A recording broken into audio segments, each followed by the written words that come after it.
தாஜ்மஹால் என்னங்க உலக அதிசயம். 1000 ஆண்டுகளுக்கு முன்பே தன்னுடைய தாய், தன்னுடைய அன்னை, அதுவும் சிற்றன்னைக்காக ஒரு நினைவாலயத்தை எழுப்புறாரு பாத்தீங்களா. இதுதாங்க உண்மையிலேயே உலக அதிசயம். உண்மையிலேங்க இந்த கோயில் மிகப்பெரிய பாதத்தோட ஒரு வெளிப்பாடு அப்படின்னு தான் சொல்லணும். இந்த கோயிலை கட்டினவர் யார் தெரியுமாங்க? வேற யாரும் இல்லைங்க, நம்ம ராஜராஜ சோழனுடைய மகனான ராஜேந்திர சோழன் தாங்க. ராஜேந்திர சோழன் தன்னுடைய சிற்றன்னையான பஞ்சவன் மாதேவி அவங்களுடைய நினைவாக இந்த நினைவு கோயிலை எழுப்பியிருக்காங்க. பஞ்சவன் மாதேவி பாத்தீங்கன்னா ராஜராஜ சோழனுடைய மனைவிகள்ல ஒருத்தவங்க. இவங்க பாத்தீங்கன்னா பழுவேட்டரையர்கள் வம்சத்தை சேர்ந்தவங்க.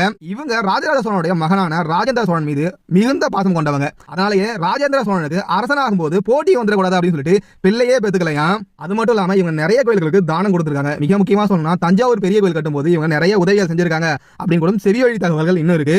அப்படிப்பட்ட அவங்களுக்காக எழுப்பப்பட்ட ஒரு பள்ளிப்படை கோயில் தான் இது. பள்ளிப்படை அப்படின்றது ஒருத்தவங்க இறந்துட்டாங்கன்னா அவர்கள் நினைவாக அவருடைய சமாதியிலோ அல்லது அவருடைய சாம்பல் மீதோ எழுப்பப்படும் ஒரு நினைவு கோயில் அப்படின்னு கூட சொல்லலாம். அந்த வரிசையில பஞ்சவன் மாதேவி இறந்த பின்பு அவருடைய சாம்பல் மீது எழுப்பப்பட்ட ஒரு நினைவு கோயில் தான் இந்த பஞ்சவன் மாதேவி